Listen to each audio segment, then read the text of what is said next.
You know what I just found out?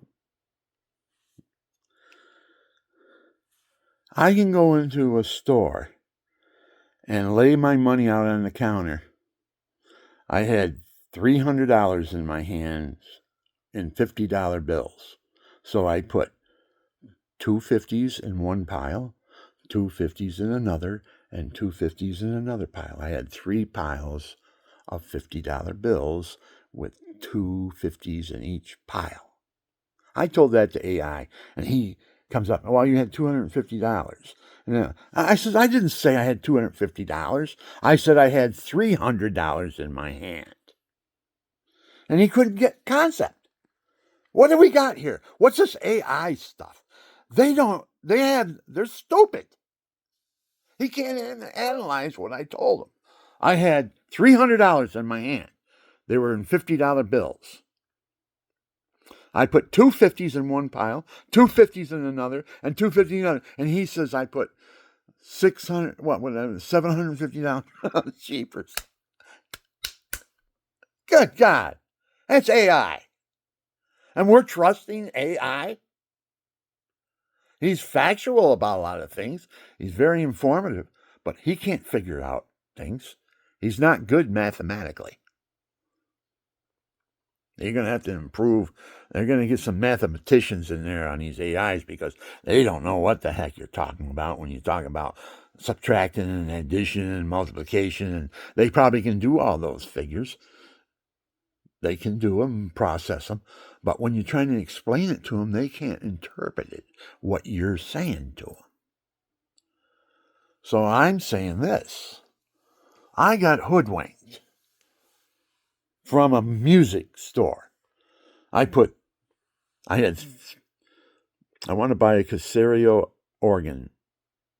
So I had the cash and I laid it out on the table. And I had some trade in too. But the cash I owed was $368. So I put three piles of $50 bills on the table. Two 50s, not 250, but two $50 bills in each pile. How much did that give me? $300, right? Then I left the table to go get a tuner and I came back. Before I did that, I says, there's 300 there, right? And the cashier goes, yeah. I said, how much more? And he goes, $68 more. So I gave him 70 as a $2 tip. Added into the $68 I owed more. So I left. I said, I got to go get a tuner. And I left and I come back and he's looking at me like this. You're $100 short. And I go, what?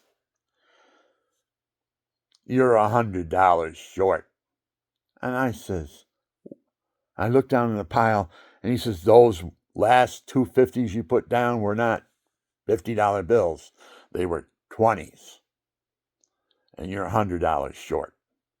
Because he put those two 50s in his pocket. So he's got it in his stoned head probably that he's got $100 in his pocket. Now I'm $100 short. And he forgot to subtract the two 20s he took out of my other pile and put them in place of the two 50s.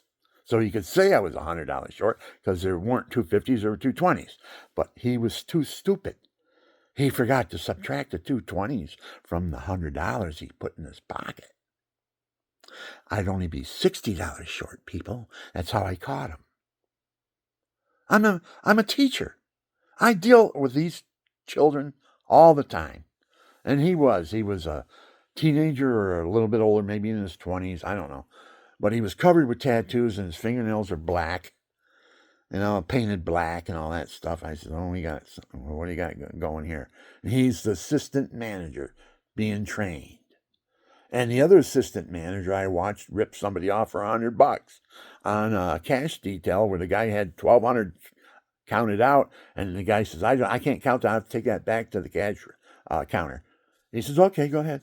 He trusted him. He took it back, and he come back, and he handed him a slip. He says, you're $100 short. And the guy goes, what? I watched him count it out. He wasn't $100 short. I watched him count it out. He was before me, and I was the next guy. So he took the cash back and came back, handed him that slip. He's $100 short. And the guy's looking, he says, a pile of $100? Because they were all in one pile. So he had $1,200, $100 in each pile. So he's looking around for a pile of $100. He's looking all over, and what the heck happened? And then he says, and then the guy, he says, I gave you that. I gave you $1,200. He says, oh, you calling me a liar? You calling me a thief? And he raises his voice. Everybody in the store is listening now.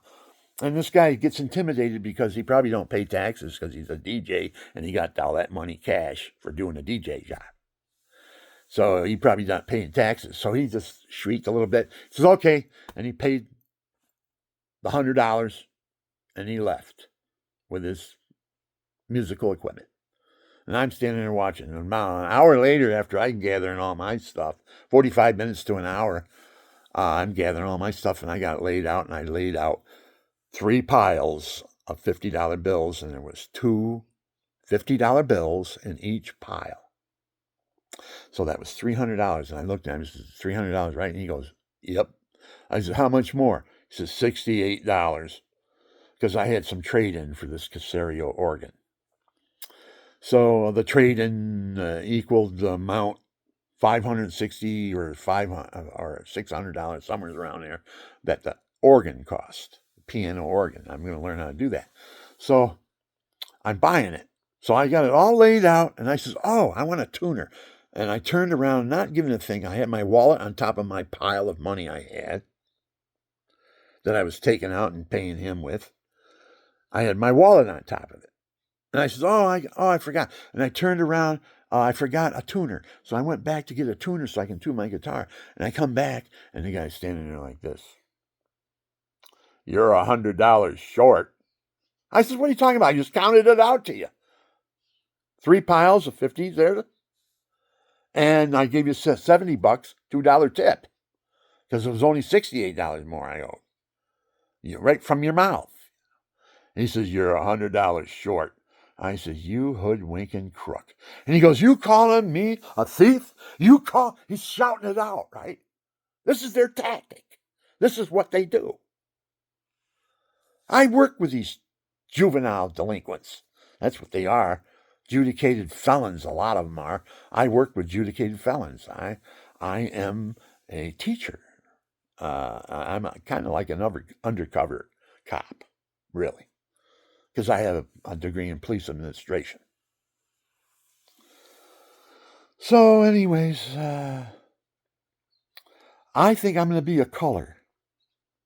I'm going to go around and I'm going to start catching cops, ripping people off. Because here's what happened. He ripped me off for the $100. I says, okay, it wasn't 100, it's only 60. Because those 2 50s you didn't... there's two 20s there. That's $40. It's not 2 50s because you stuck them in your pocket and you forgot to subtract the 2 20s he put in place of it. And you said I was $100 short.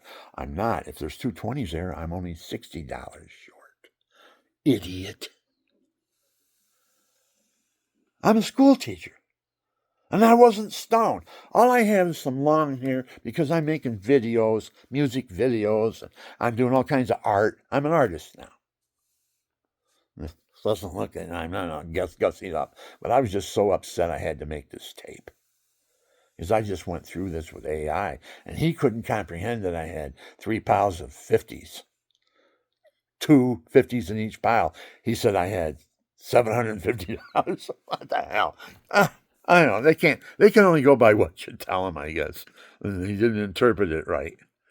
So here I am looking the guy in the eye, and he starts shouting out the same thing the other guy shouted out to the other guy that he took for $100. He starts shouting out, are you calling me a liar? Are you calling me a thief? In other words, he's going to sue me now because I'm calling him and I don't have any proof, right? That's the truth. That's what they do. And that's how the devil gets you. It's demons. They don't give God 2 cents. They don't go to church. They don't give God 2 cents. They don't have a sense of honesty in them. And they are the assistant managers of a retail store handling cash. They're going to think of a system to get that money in their pocket because they're broke. They're musicians. And they get hired on because they know how to play the guitar. But they don't know how to subtract or add or anything. There's just a body there. I'm going to go get a cup of coffee. You're assistant manager. You take the store now. And the guy's got guitars in the back stashed. When the manager leaves and he's assistant manager, he just goes back and sticks them in his trunk. That's how they're $45 million in debt. Guitar Center. A lot of reasons. That's one of them. So anyways, you're hiring a bunch of crooks. I don't know how. And he must have been caught for something. He must have a police record. Somebody as crooked as that. Or the other guy who was the assistant manager was training him as another assistant manager. The guy that ripped me off. Because I watched the guy that was training him rip somebody else off with a $100 scam. But in a different way. But my way, they figured it out. I don't know. They were quick. They're smart. Anybody comes in with cash, long hair, beard or something, you can rip them for 100 and there's no way they can prove it. And that's the truth, people. We're subject to the world of sin and the demons that are in charge of it. And they'll get you every time. They're smarter than you. The only thing that you have in defense is this right here. And that's what I was wearing. So I stepped back. I said, okay, and I paid the $60. So they got me for $160. And then they tried to get me for my amplifier, $800, because I told them to put I had my amplifier in so I could test out microphones and stuff. I want to see what it sounded like through my amplifier. And I had one of them beautiful, brand new one too. Fender amps, got all the acoustic voice and everything in it. Repeat, everything. And I had it there, and they're all, the guys are going, look at this. Because they don't have one. They had a couple in stock a couple months ago, but they were little ones, and they were ones that you could use without a battery or something. They had their own batteries and stuff. You can use them for an hour or something. But I'm getting off topic right now. I go back to the topic of this staring, thinks he's Mr. Manager or something. He's making minimum wage and he's an assistant manager. So anyways, that's what they tell these guys. I'm assistant manager. I'm in training. I get minimum wage. Oh, God. But anyway, so I'm looking at the guy, and I dealt with hundreds of these guys. I'm a felon. I worked with felony offenders, adjudicated felony offenders. I was an undercover cop, kind of like. I was a teacher in BOCES. And I started out as a monitor and worked my way up to the teaching position. And I had to evaluate these type of people, write reports out to the government and everything. So I was good at what I did. There's a lot of stories. I got story after story of my whole life. I'm 76. I learned, man. And sometimes you learn and there's nothing you can do about it. And that's the demons in this world right now. You can't do anything about it until Judgment Day, till Jesus comes. When Jesus comes, then all this will pass away. I once was a child. I acted like a child. I thought like a child. I reasoned like a child. But when I became a man, I gave up my childish ways. When you can become a man, you become a man when you accept the responsibilities of the world and your faith guides you through your life. That's when you become a man. And if you always remain a child, 16-year-old in a 76 or 70-year-old body, you got a 16-year-old brain in a 75-year-old body. I'm 75. But sometimes I catch myself always thinking in my teenage life where I was molested when I was a child. I got traumatic experiences in my brain from that time. So I have a good memory from the past. My problem is short-term memory. I do. I have short-term memory loss. But not in this case, not when it's as traumatic as this. When I get accused and I didn't do the stealing, they did it, and they put it back on me like a typical narcissist, psychopathic narcissist, or sociopathic. I don't know how you would uh, categorize these young men in the world today. No regard, no nothing, no values or anything like that for other people's and how your actions are affecting them. They don't give a crap. They don't give a crap. So I've watched them. I had students that took a hockey stick and they coached the monitor that put them in timeout, took their cigarette privileges away and stuff like that. They coached them into playing hockey in the gym with a stick, and then they went up behind him and chopped his leg off. This happened at Bosie's.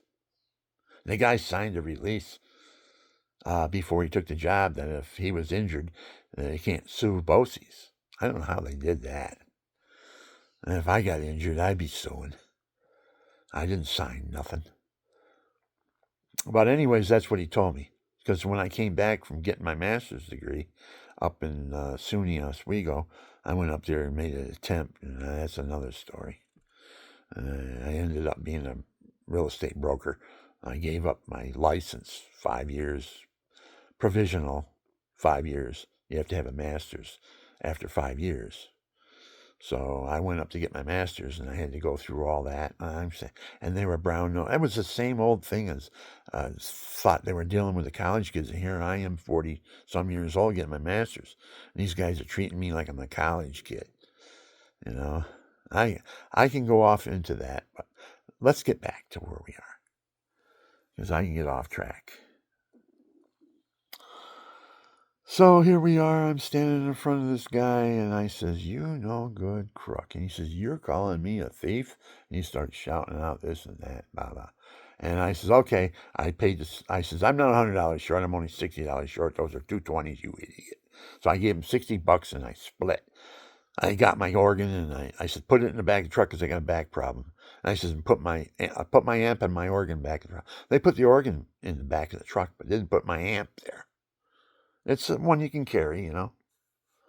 I don't know. There it is right there. That's the amp right there. This amp, $800. It's a good amp. Fender. I got my microphone. It's not, but that's the amp that was in question. That's the amp. They didn't put it in the back of my truck. The guy put it in the back of the store because he was going to take it home. The guy that ripped me off. Or the guy that was training him. There was two guys there that were rippers. They ripped people off. If you had cash and you had long hair, they got you for $100 easy. They had all kinds of scams they could run. They knew all the $100 scams to get you in there. Most guys would go, oh yeah, I did smoke a little. Okay, put the 100 in there, and then the guy's got $100 in his pocket for free. You know, how many times a day do they do that? Anybody comes in with cash, I would have loved to have a camera somehow and witness all the people that came in there with cash, how many they did get on that $100 scam. Because he was training an assistant manager who was one of these guys, had tattoos every place. And his fingernails were plain black. And he's standing there like in the stare like this. "You're $100 short." And I says, "I paid the 60. I says, "I'm only $60 short, idiot." And I paid the 60, and it was $368. I put the more 60 in there. Went over to my pile and those two 20s turned in. I put 3 more 20s in there to make it 60. And there's $100, and I gave him $68, $70 with a $2 tip. I tipped the guy too for stealing from me. So not only did he get my $2 tip, he got $100. Then I had to put another 60 in to make it up for the store. so that when they cashed it and all that stuff, it would come out, tally out right, you know. So I gave I gave him $60. I says, we're even. I says, put my stuff in the back of the truck. So he puts, because my back was. So they put the stuff in the back of the truck, my organ and all that in the box and all that. And I get home and I'm looking for my amplifier and I'm going, where the heck's my amplifier? They didn't put it in the back of the truck. Oh. So I called up the store and I says, I left my amplifier there and put it back. We don't see any amplifier. These crooks, right? Oh, we don't see any amplifier. You didn't leave it here. Trying to get me for $800 now. So they call, because I called the cops. That was it. I said, that's it. I'm calling the police. So they hurried up and called their manager, who was out with his parents eating dinner. And he was raging pissed because he called me on the phone. He says, I'm out with my parents and you're accusing my employees of stealing from you. Who are you, you know? And I said, I don't care if you're out with your parents. You've got two thieves working for you. He didn't know nothing about me. He didn't even ask about my background or anything. He didn't even ask how the situation was. He just accused me, and I thinking he was in on it too. So we got three guys there that I didn't get a good response from. And you judge it for yourself. I'm telling you what happened. So I called the cops up and I says, I couldn't get anybody, you know. So I went down to the police station, Johnson City Police Station, knocked on the door. Nobody answered. And then there was instructions what to do. And when I went back out of the car, I said, screw this. I'm just going to go over and get my amplifier. I was going to say, because I thought, well, if they did this to me, they probably could slip my tires or something. I didn't know what, I want a cop there. Well, what are they going to pull on me? So I go in with the cop. The cop says, let me do the talking before we went in. Because I was at the Saudi police station. Nobody answered, and this cop car pulled up. He says, can I help you? And I says, yeah, I need an escort. I got to get my amplifier from the Guitar Center. And I told him the situation. I told him what happened. He's looking me over. He's looking me up and down. I got a beard and long hair and everything, you know.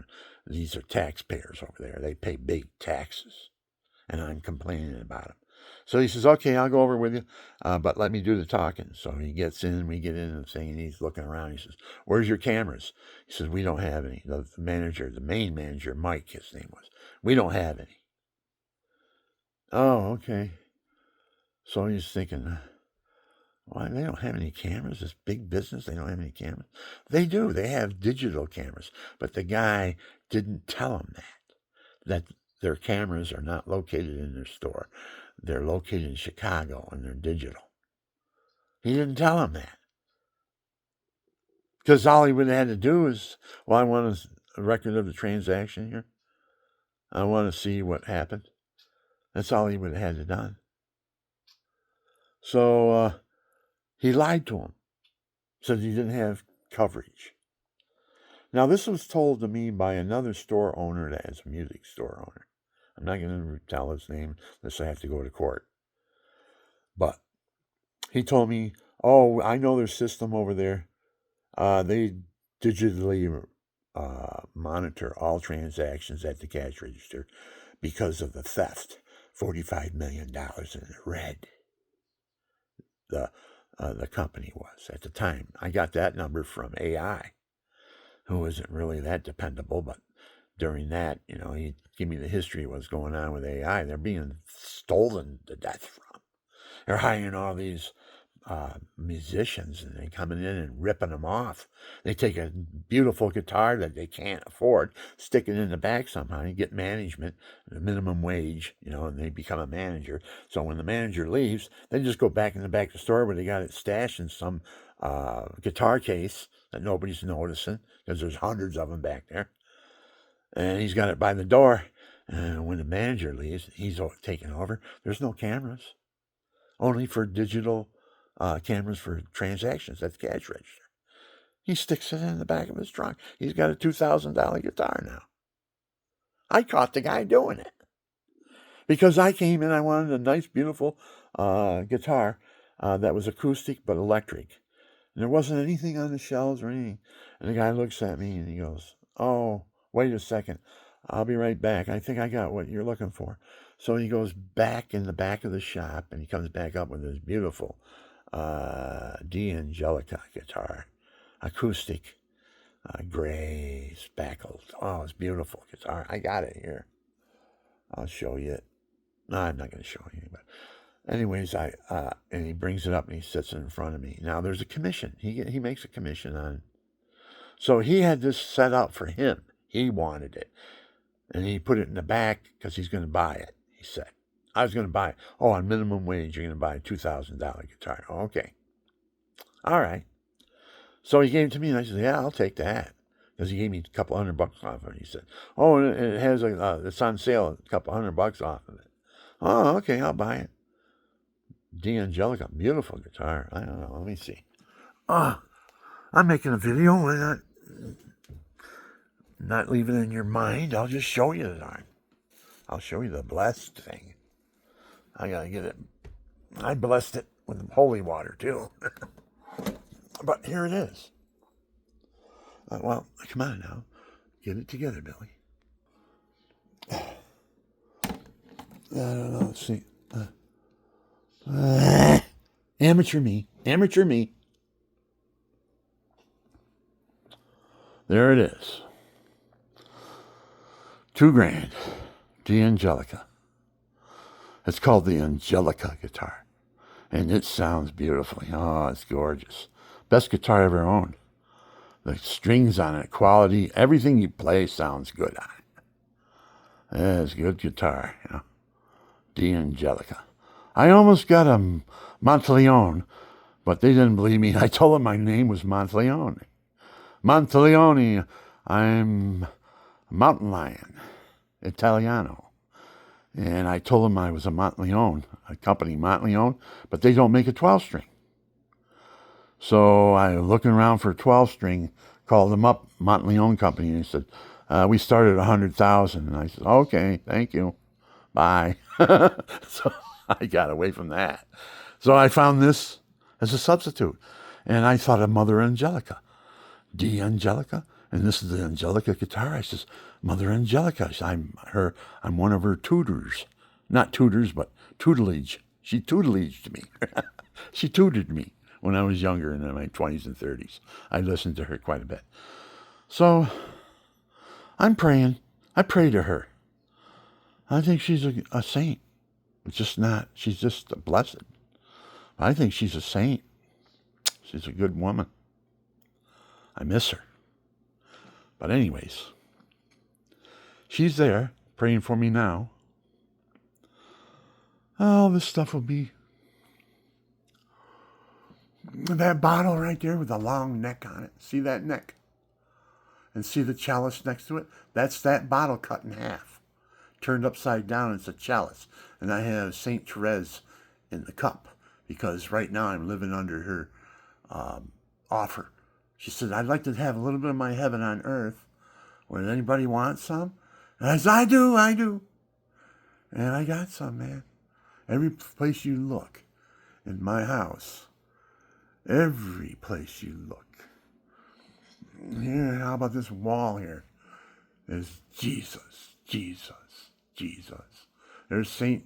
Patrick up there and St. Padre Pio and the Sacred Heart of Jesus, my commitment in 1974 to him.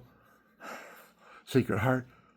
And there's a commission from Pope Benedict congratulating us for 30 years of service in the Catholic Church. So I don't know, am I accredited, people? Would I lie? I don't think so. There's St. Michael, the Archangel, with the Black Madonna and child. He's flying out into heaven. And he's got the Sacred Heart.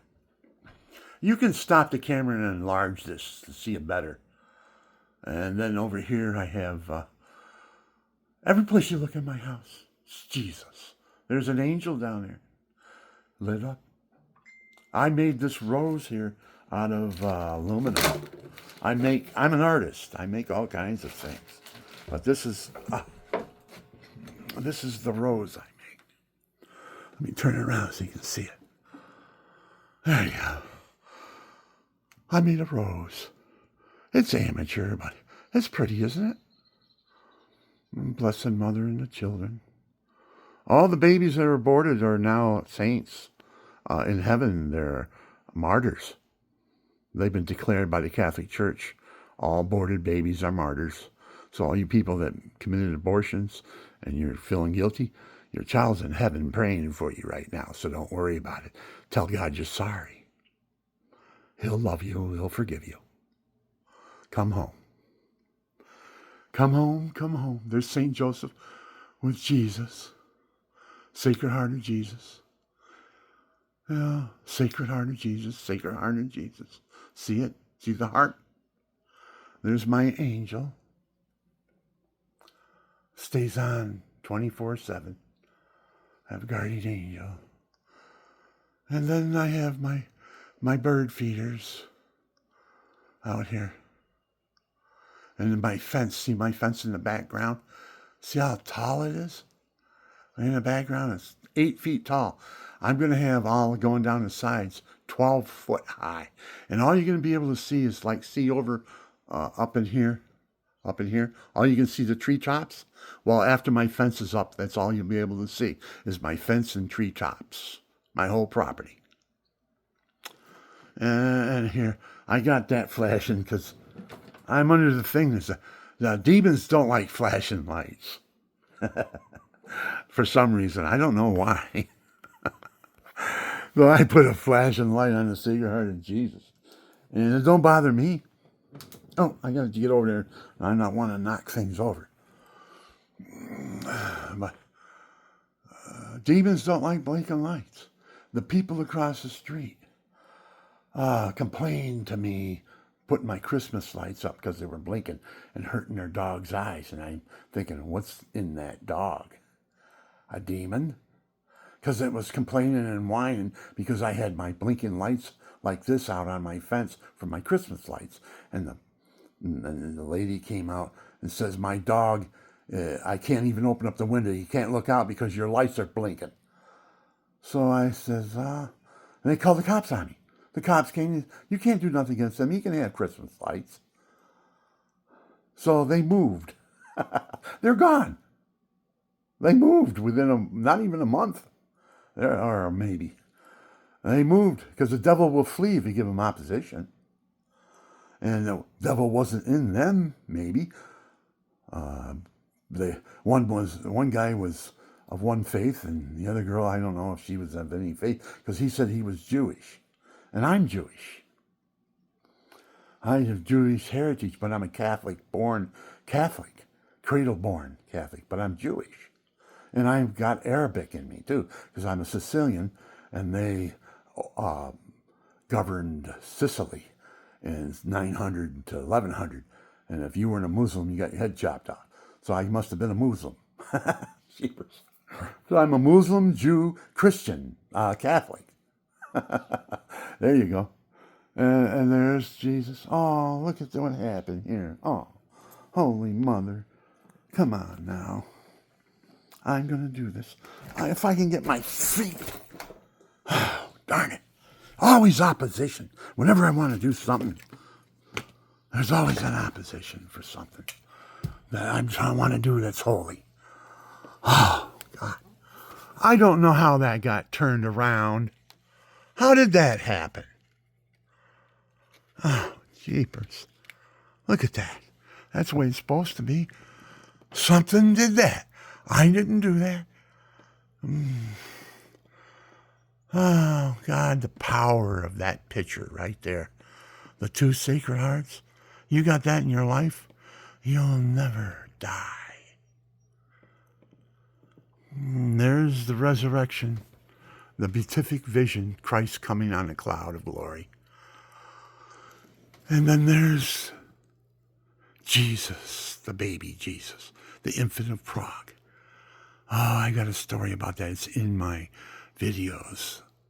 I talked to him personally. Oh, you should see how it happened. There was witnesses and everything. I went to try to find him after he ran from me. He was gone. He wasn't in the store. He comes up and he tugs on my shirt. He goes, "Sir," he says, "were you born with white hair?" Because I had my hair up in a big man tail, and he saw my white hair and he come up to me. He tugs my shirt. He's a little guy, just a little guy. He goes, "Sir, were you born with white hair?" And I says, "Yes," because I didn't know what to say really, but I was born again with white hair. Or was he saying, "Sir, do you want to be born with white hair?" I thought of that too, what he said, because it was a play on words. And I bent down and I looked at him in the eye, and guess what he had? White eyelids. I never saw a child with white eyelids, especially as beautiful as this child was. Red hair and great big greenish blue eyes. And oh man, he was a beautiful child. He was beautiful. I said to him, "Yes, I was born with white hair, or I'll be born with white hair."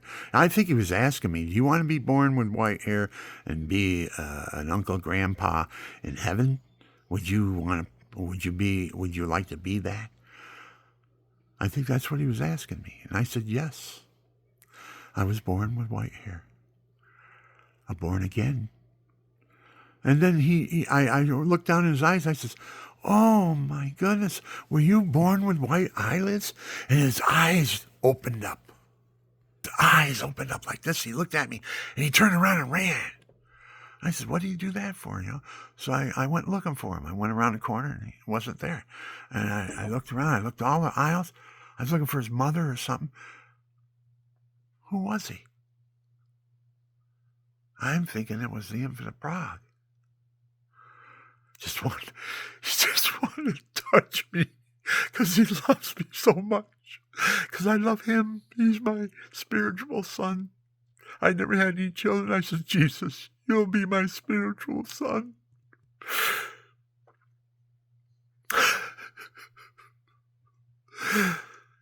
The infant of Prague touched me. Oh, God. That's a metaphor. Maybe it wasn't. Maybe it was something else. But God let me understand it like that. And it's my dream.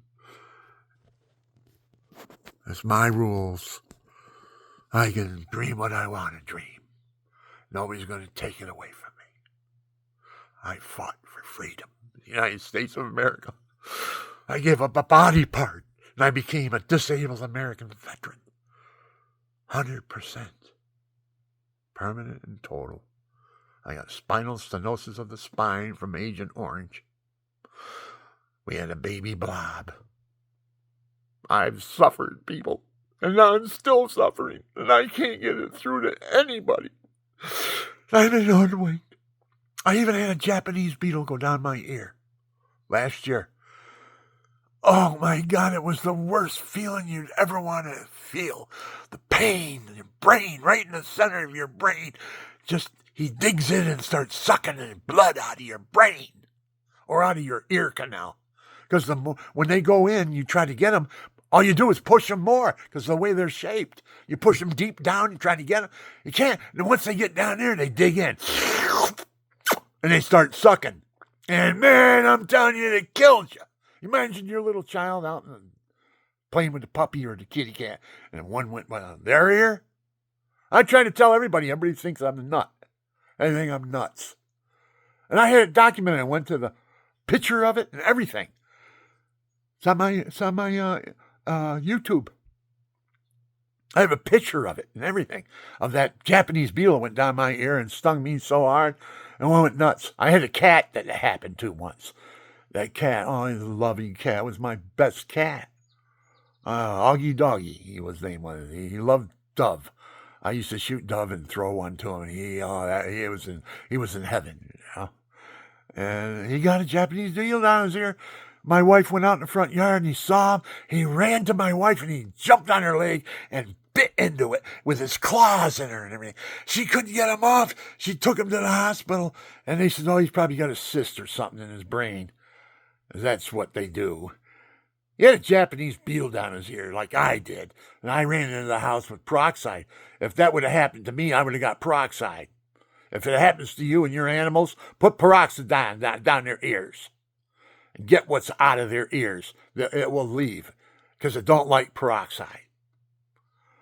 Because I put it down my ear and it dug in even harder. I go, oh shit, because I only put a little bit in it. So I squeezed it in there, right in there, and I made it so he let loose. He was floating in there, and I turned my head to the side, and he fell out of my ear on the floor, and I put a piece of tissue paper under white, and he started puking my blood out of him. My blood was coming out of him because of that peroxide I put down there. I don't know why I did that. I just said, I had a voice that said, peroxide, put peroxide down there. Right now, Billy. Put it down there. And I squeezed it in there, and it fell out. And I documented it and went to the emergency ward. They gave me medicine and everything because he stung me or something, sucking my blood out of my head. And I tried to tell everybody, like, the first thing they do when I hear I had a Japanese beetle go down my ear, it's funny, everybody's laughing, right? Well, you won't laugh when it goes down your ear because they're getting thousands and billions and millions are starting to come. They even have traps you can buy for $8. They should be giving them away to get rid of them Japanese beetles because when there isn't any leaves, guess what they go for? Some type of a protein or some type of nourishment. And where do they get it? Animals' ears. The animal runs by and their ears brush up against the leaf. They're on it. Right down the ear they go. And then you hear these deers jumping through picture windows. Well, that could be a reason why they saw the reflection and it's time rutting season. But what about it? It isn't rutting season. And a deer jumps through your front window. Why? They get a Japanese beetle down their ear. And they start sucking blood. And it is excruciating pain. I screamed so high. It was so high I couldn't hear my scream. Because I got a low voice, but I was screaming so high from the pain. Oh God, I can try to tell people about the Japanese beetle. They won't listen. They all laugh at me. Well, when it happens, people, peroxide. Make sure you got a bottle of peroxide in your medicine cabinet. Most people do. If you got any sense at all about infections and things, you can put that down your ear and it won't hurt nothing. Matter of fact, they use it to clean your ears out. So the wax and all that stuff that's down in there. This thing, full of my blood too, when it came out. It just puked up on that white napkin. White, you could see the red blood, It was sucking out of my brain. I have a Japanese beetle sucking. The Japs come back to get us. Or the Japs. Jeepers. We bombed the Japs, and the Japs sent the beetles. And now, when this time is right, they're all going to go down everybody's ears, and we're all going to be a raging maniac of genocide in the United States of America. That's the genocide bug. Because they're going to be there'll be billions of them all over the place. And they're going to look for nourishment. And where do they get the nourishment from? Ears of mammals. They go down them and they suck the blood out. And there's nothing you can do but go nuts. My cat went nuts. My wife took it to the vets. They had to put it down. When I could have put some peroxide down his ear and probably cured him, I would have my cat still. Well, that was last year that I got the Japanese beetle. So my cat was before that. We didn't know what it was. But I know what it was now because of the way it acted. Because I acted the same way when that damn beetle went down my ear. Japanese beetles, man. Watch out. I am telling everybody, watch out. God has me telling you, earthwise, to watch out for the Japanese beetle. Because when it hits, I'm going to be a prophet. Because I prophesied it, because I experienced it. And another thing I experienced is genocide. Rwanda. The lady that was a professor on TV explained that nobody was going to church, giving God 2 cents or anything. They were just all doing their own thing. The devil came in and eliminated anybody that was moral, and he put them in jail, prison, or chopped their heads off. Then he took over, put his men in there, changed the laws. Perversion's okay. Abortion's okay. What's going to happen to that country? It went into genocide. Who knows if the Japanese beetle was involved? No one checked anybody's ears out when they all went nuts. Husbands were killing daughters, and mothers were killing sons, and brothers were killing their brothers' families, and relatives were killing each other. Everybody was killing each other in Rwanda. 800,000 people. Till God said, that's it. The sins of the fathers have fallen on the sons. Let's start over. And that was the end of the genocide in Rwanda. The lady told, she was a professor. She gave testimony. She says, my best friend came to my house looking for me, and he killed my whole family. My mother, my father, my brothers, sisters. He killed them all. My best friend, she goes. She escaped the genocide. She escaped it. And now she's a professor, and she made a video on it. It's on the internet. You can go on YouTube and say, Rwanda genocide. And she'll be the one that's telling you about it. And I'm trying to tell you all, we're heading for a genocide if you don't change the laws from perversion and abortion. Murder, pervert. Because little children are being perverted now by homosexuals because they have the right to go into an orphanage and adopt you and bring you home and make sex films with you.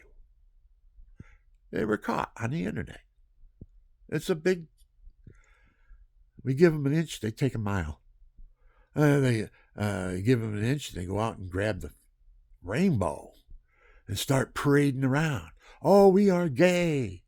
Oh, I have nothing about people being gay. I love gay people, tell you the truth, because I'm gay. But I don't practice being gay. I don't practice Pickel smooching. I don't practice that. But I like homosexuals. I'll sit down and talk to them, and I'll love them. And I'll tell them about God, loving them too. You don't understand, people. You don't understand. Especially the homosexuals. They're so loving and so kind and so beautiful. The devil got you. There's no sex in heaven, people. God doesn't come up to you and say, oh, come here, I've been waiting for you a long time. And he sticks his tongue down your throat. God don't do that. He goes, ugh, when he thinks about you doing that, sticking your tongue down another man's throat, gagging and choking. The little kid says, you adopted a little 5-year-old, he's home, and give him everything. He's laying in bed at night and hears this, and then this ooh and on and stuff. And he's saying, what's going on here? So the next day he goes up to Daddy. He says, Daddy, what were you and Daddy doing in there last night? Heard all this choking and gagging and stuff. And he says, son, when you get old enough, you'll understand. And so the kid just obeys because he's getting everything. And he's laying there and he's listening. When he's old enough to understand, he's 10, 11, he's grown pubic hair and he's starting to have sexual thoughts and feelings and everything. His puberty's coming in. He's listening now with a jar of Vaseline in his hand, and he's looking for a man, not a woman. He's looking for another man so he can experience what Daddy and Daddy are doing. And you perverted a child. You're going to hell. Do you realize that? It'd be better for you to tie a millstone around your neck, throw yourself in the deepest part of the ocean, because your punishment on the day of judgment is hell.